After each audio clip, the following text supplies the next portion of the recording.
Interdomino uvádí.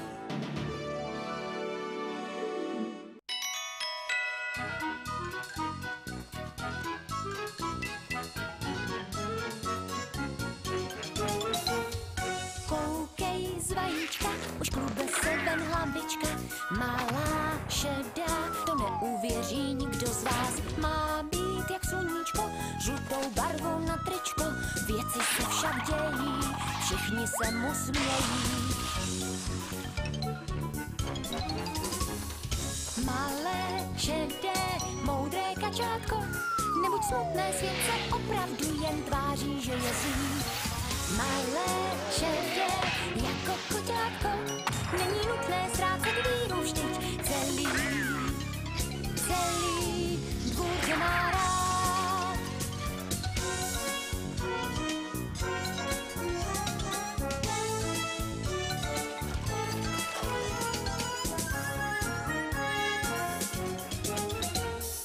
Pudlík či šedá myš, kterou v díře nevidíš, tohle věru neuhodne nikdo z vás. Když kreslili ho na papír, bylo jako netopír, tak šediváčku překvap nás, že ukáže nám jenom čas.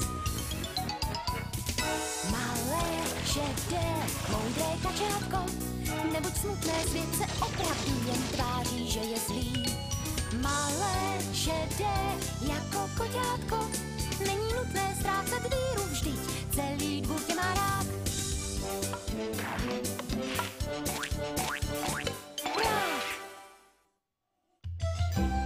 Malé káčátko s velkým srdcem.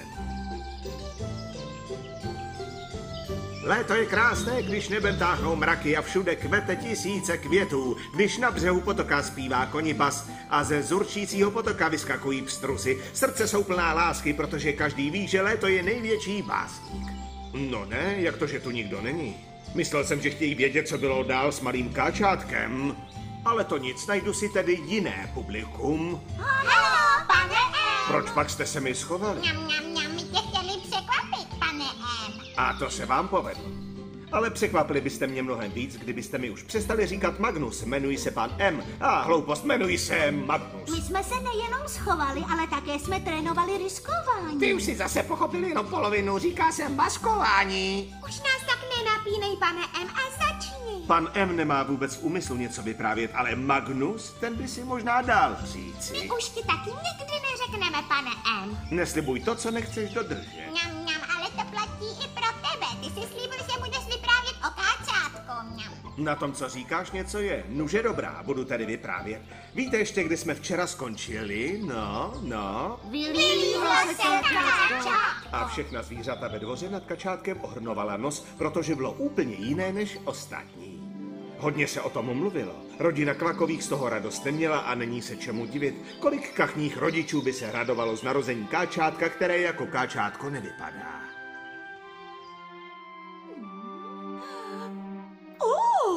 Co už tolik? Karuzo, probuď se, už je čas.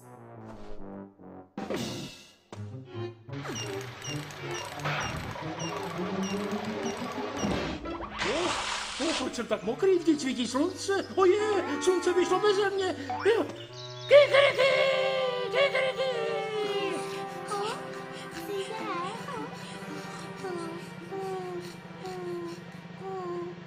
Slunce svítí, kohout zakokrhal. Já ještě nechci vstávat, mami. Já taky ne, mami. Já taky ne, mami. Jo, už vůbec ne. Ale dnešní den je výjimečný. Vybatolíme se na společnou procházku. Půjdeme do lesa. Je tam překrásné jezero. Budu vás tam učit plavat. Káčátko, probuď se. Vezmi si příklad ze svých bratrů, ti se už nemohou dočkat, až půjdou do lesa. Mluvím s tebou, Káčátko, vstávej, chceme jít na procházku. Směšný šedivý ospalec vyleze z postele, jen když ho poliješ studenou vodou. Ven z postele. Co se stalo? Kde to jsem? Co se děje? Co pak jsem tě neučila, že vychované kachně vyskočí z postele hned jak kohout za kokrát? Já jsem ho neslyšel, mami, já jsem tvrdě spal a něco se mi zdálo. Ty máš vždycky na všechno nějakou výmluvu, káčátko, to už se nesmí opakovat. Mé nejčestnější slovo, mami, zítra vyskočím z postele jako první. To bych tě také radila, ty šediváku, jinak se budu moc zlobit. Tak a teď se umýjte a rychle dolů na snídani. Ty jsi hrozné nemehlo a vždycky všechno zkazíš. To není pravda, já jsem nevěděl, že musíme vstávat tak brzy, to mi nikdo neřekl. Ty jsi tak hloupý a hrozně ošklivý. Vy mě nemáte rádi, protože nevypadám jako vy, ale jednou samým úžasem ani zobák nezavřete vy žluťásci. Ještě uvidíte, co ve mně je. Tak šerednem ptákovi není nic. Šereda. Ahoj, mami. A ostatní? Ty se zdrží, chtějí snídat o něco později. Na to se podívám. Snídaně už je na stole. Ven z pelechu. Ano, mami. A teď se bude snídat a nesmí zůstat ani drobeček. Kvůli tobě se teď máma zlobí. To ne, to kvůli vám. Ty jsi tak zlý. Měl jít na snídaně až po nás. Udělal jsem to, co chtěla máma. Je to jasné? Jsi domýšlivý a moc sobecný. Ne, to vy jste domýšliví a sobečtí. Jak můžeš něco takového říkat o svých sourozencích? Oni se ti snaží pomáhat, protože si nemehlo, chtějí jenom, abys dělal všechno správně. Je to špatný bratr, myslí jen na sebe. To, co říká čvachtík, není pravda, víš? Měl bys dělat jen to, co ti řeknou tvoji bratři. Jsou to šikovná, dobře vychovaná malá káčátka, vezmi si z nich příklad. Tak dobře, mami, když myslíš, tak to udělám. Moc hezké. No. Šéfe, vstávej. To je má postel. Dnes v noci venku byli vlci a já jsem dostal hrozitánský strach. Ven z mé postele! A hodně rychle, ty zbabilá kolčavo. Co máme dnes ke snídani, ha? Přece to, co vždycky, mrkvovou polívčičku. Tohle jídlo už mi leze krkem. Dobře ochucená. Ty jsi vážně obrovská ostuda, chytrý. Ale šéfe, co jsem udělal?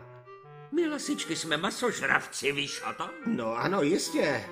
Ale není na ty teplou polívčičku. Nenávidím mrkev a nenávidím polévky.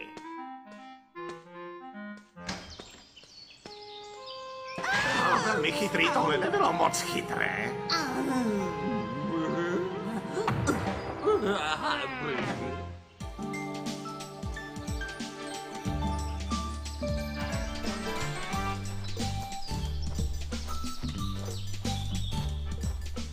Den jako stvořený na procházku. A můžeme si nadrát květiny.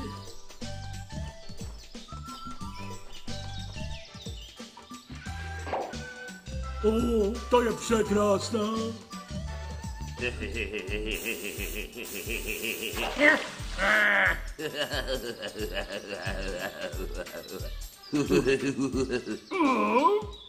Co to máš na nose? Nic, na nose nemám nic, jen nos. Fredíčku.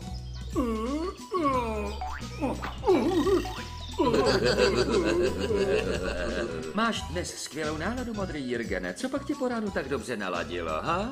Můj přítel čmuchal Fred, ten tlusťoch mi vždycky zvedne náladu. Ano, každý máme něco, co nám přináší radost. Například já jsem byl na houbách. Neměl jsem tušení, že už rostou, našel ty hodně kmakzobáku. Ale ano, já si nestěžuji. Osmažím je na cibulce s česnekem. Kdybys chtěl ochutnat, tak se můžeš zastavit. Je to pochůtka. Děkuji ti za pozvání. To tedy máme na statku povedené hlídací psy.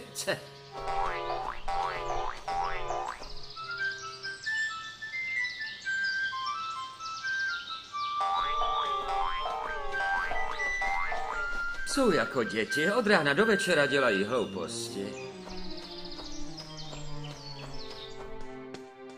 Neseš tolik houb. Díky, miláčku. Kde rostou houby, tati? V naší zahradě? V lese, můj hochu. A naučíš mě, prosím, hledat houby, tati? Samozřejmě, můj synáčku, kdykoliv. Myslím, že jsou mnohem důležitější věci, které se musíš naučit. Já se musím hodně učit. Chci být jako můj taťka. Já budu generálem. Slavný mistr světa. Jsem moc ráda, že moje děti míří tak vysoko, jistě to dotáhnete daleko. Mohl bys mě naučit všechno, co musím znát, prosím? Ano, mě také. Naučíme vás všechno, co umíme my, moji milí. Budou z vás ta nejchytřejší káčata na světě. Nechci se chlubit, ale už jsem teď ze všech nejchytřejší. Ach, ty můj kloučku, ty víš o světě ještě tak málo, i ty se musíš učit. Jsou v lese zlá zvířata? Jestli ano, tak je vyřídím. A podle čeho je poznám? No, podle čeho? Podle dlouhých zubů. Dlouhé zuby, aha. A která jsou ta nejzlejší? Lasičky, chlapče. Nebo to běda jim. No. Dej toho. Já se vůbec nebojím, tati. Teď vyřídím levou zadní. To je odvážné. Šedivák a odvaha. Takový vejtaha. Lasičky jsou nebezpečné, to mi Je věř. mi jedno, maminko. Já se jich nebojím. To je ale vejtaha. Víš, co teď uděláš, ty můj malý šediváčku? Co pak, tati? Necháš lasičky lasičkami a půjdeš si hrát ven. Čerstvý vzduch ti prospěje. Ano, tati. Já. Já už se s ním nevím rady, jsou s ním jenom samé nepříjemnosti. Musíš mít trochu víc trpělivosti, má dráha. Ty se ho vždycky ve všem zastáváš, řekni mi proč. On potřebuje hodně lásky. Ne, to, co potřebuje, je disciplína. Ano, tak začal den, ve kterém mělo naše káčátko zažít v lese své první velké dobrodružství.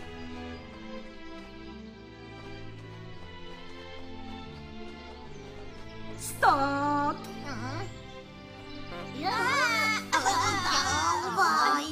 Nemůžeš dávat pozor? Kachny se pohybují s elegancí. Ano, maminečko. My kachny jsme něco lepšího. Ano. Kachny jsou vzdělané a vznešené a nobl. Tím se zásadně liší od ostatních drůbeže. To mějte prosím na paměti. Kachny neposkakují sem a tam jako slepice. Kolevají se a to se teď naučíme. 1, 2, 3, 1, 2, 3, 1, 2, 3, 1, 2, 3, 1, 2, 3, 1, 2, 3. No, ty jsi přímo katastrofa. On je víc než katastrofa, mami. Plivni na něho. Ne, kachny neplivají. Na to jsou kachny příliš nobl. Sežereme je hned velmi chytrý. Ne, ještě si počkáme. Ale oni nám zatím utečou. O, nesmysl, jsou teď na cestě k jezeru a až vylezou z vody, tak po nich skočíme.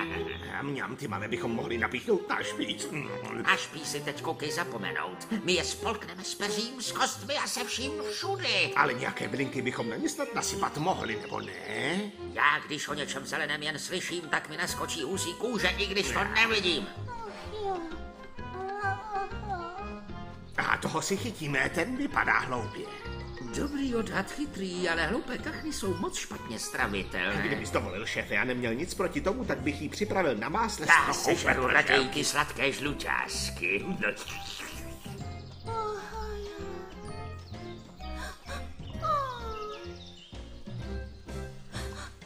Nikdo mě nemá rád, protože jsem šeredné. Kdo pak může mít rád obludu? Jsi připravený? Ano, ovšem, jako vždy, ale proč právě teď? Velmi chytrý. Pro radost zlovu, ty jedno hloupé ospalé nemélo. Já tě... Au, už To dost. je jediná možnost, jak tě udržet při vědomí, ty ospalče. Víš ty co? Dostaneš ode mě výpověď. Zkus to. A jestli to uděláš, tak si najmu lišáka jako svého právníka. Ukážu vám to. Teď vy. Jupi. Pomalu ponořit a moc kolem sebe nestříkat. Jo.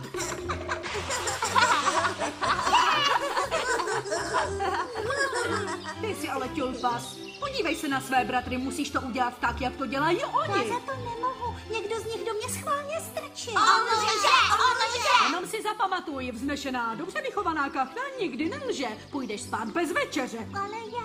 Žádné odmluvy nestrpím. Opravdu jsem nic neudělal, maminko. Bratříčci mě zlobí. Drž už zobák. Tak, káčátka, nejdřív vám to předvedu. My kachny plaveme s půvabem a elegancí. Viděli jste to? Ano, mami. Tak za mnou, vy malé čvachtalky.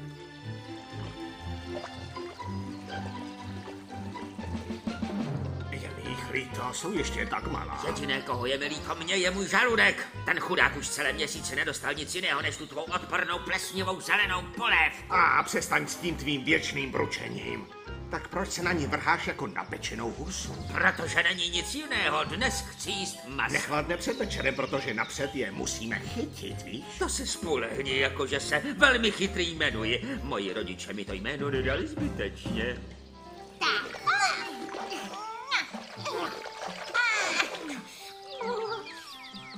Ty jsi vážně nemožný.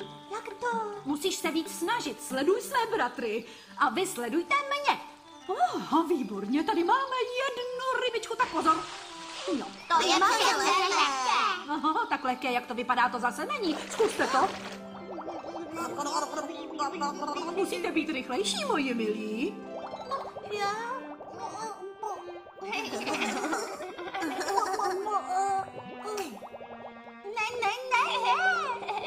Podívej, mami.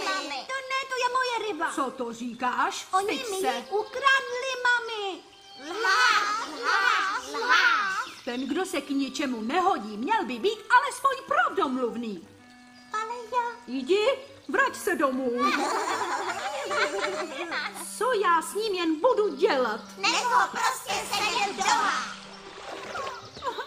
Chytíme si toho šedivého. Na tom není skoro nic. Drůbež, která vypadá takhle, chutná hrozně.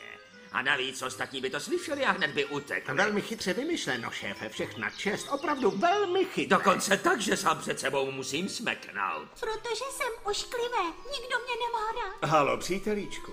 To bylo poprvé, co jsem potkal ošklivé káčátko a vypadalo to, že je opravdu velmi smutné. Není divu, že bylo smutné. Všichni se mu jen posmívají a všichni jsou na něho zlí. Ano, to káčátko je k politování. Proto jsem se také rozhodl bez dlouhého přemýšlení, že mu v této nebezpečné situaci pomohu. Klíčili jste lasičky, zaútočili na ně a sežrali je? Kachny lasičky nežerou, kachny nemají zuby, troubo.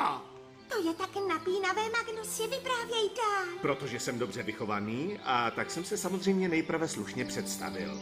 Já jsem Magnus, nejslavnější básník na světě a kdo jsi ty? Ty mě teď sežereš. Ale ne, já se živím jen ovocem. Neskřivíš mi ani pírko. Něco tě trápí? Moje rodina. Tvoje bývalá rodina. Něco se jim přihodilo. Ne, ale lasičky se jich chystají sežrat. Tomu musím zabránit. Ty máš ale dobré srdce. Všichni do řady, pěkně vyrovnat. Ano. Nejsou sežrání. Už se mi zbíhají sliny. Budou z nich létající lasičky. Tak!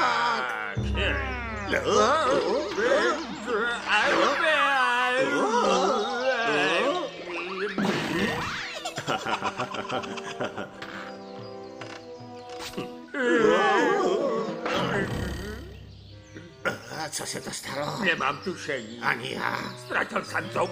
Nestratil je tady. Moc vtipné.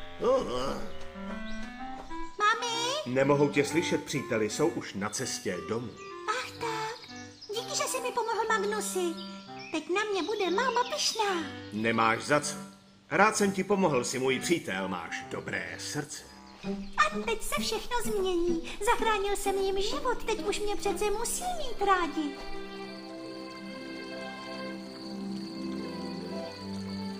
Ty jsi hrozný lhář. Opravdu myslíš, že ti uvěříme, že jsi zahnal na útěk 2 ukrutné lasičky? Žádná kachna, ani ta nejsilnější nepřemůže 2 lasičky. To jsi směl vymyslet něco jiného. Vážně, přivázal jsem ke stromu 2 péra a potom jsem k ním... Ten chlapec má úžasnou fantazii, to se musí uznat. Přestaň, to není k smíchu. Řekla jsem, že má jít domů. A co ten uličník udělá? Toulá se po lese a potom si vymyslí směšnou historku, jenom aby se vyhnul trestu. Ale jedno ti povím, zasloužíš si trest. Tedy to s tou vidrou, která jí jenom ovoce, považuji také za přehnané, synu. Ale je to pravda, tati, jmenuje se Magnus a je to básník. Už přestává všechno, mazej do postele. Ale já mám hrozný hlad, mami. Lže, ani se nezačervená a chtěl by ještě večeři? Ne, dostaneš jíst jen, když řekneš pravdu. Ale já už pravdu řekl, mami, čestně. Neřekla jsem ti jasně a zřetelně, že máš jít do postele, ať už jsi tam. Nejsi na něho moc přísná. Jak má obstát v našem nebezpečném světě, když se nenaučí všechno, co musí znát? musí už dostat pořádnou lekci. Jděte sladce, děti. Ach, Kvakzobáku, proč jen nemůže být stejný jako ostatní Nebuď na káčata? něho tak přísná, moje milá ženo, má i své dobré stránky, jen je musíš hledat. Ach, ty jsi až příliš tolerantní.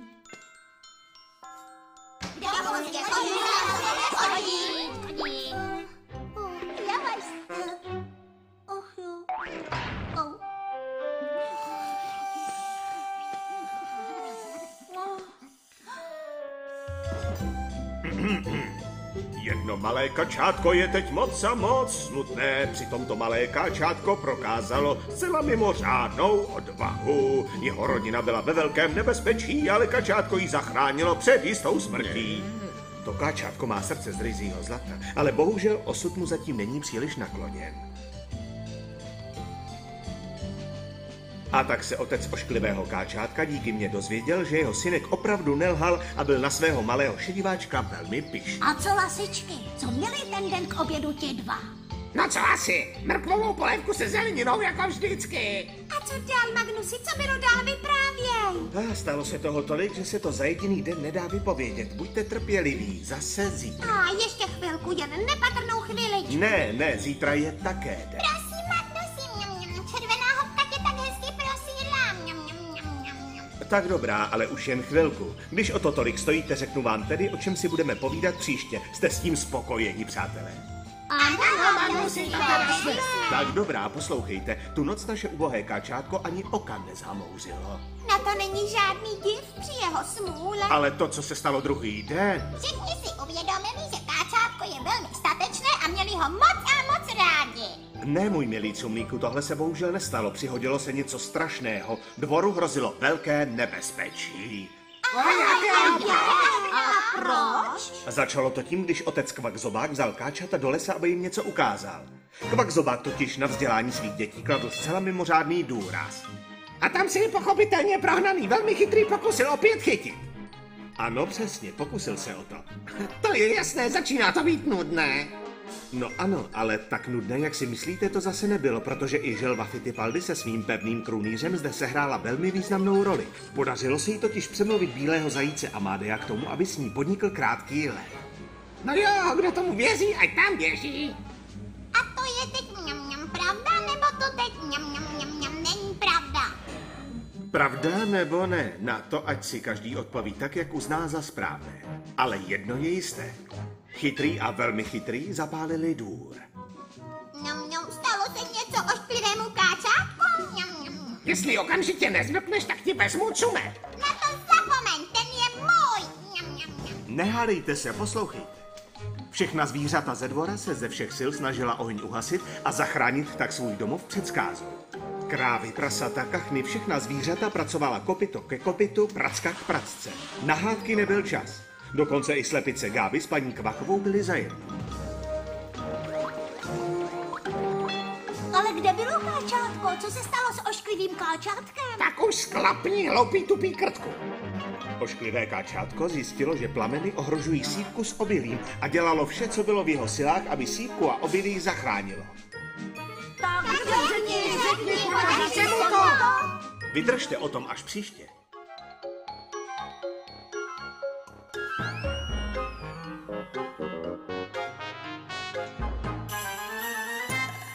Kačátko, ty malé šedé kačátko, ty budeš krásné zakrátko, tak buď na sebe pyšné,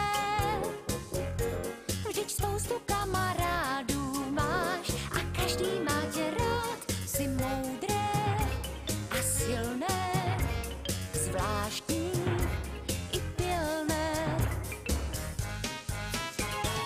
Kačátko, ty malé šedé kačátko,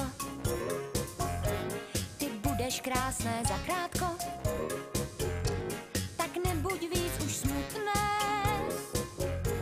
vždyť život není až tak zlý, když někdo má tě rád, jsi moudré a silné, máš srdce, jsi pilné. Věř mi,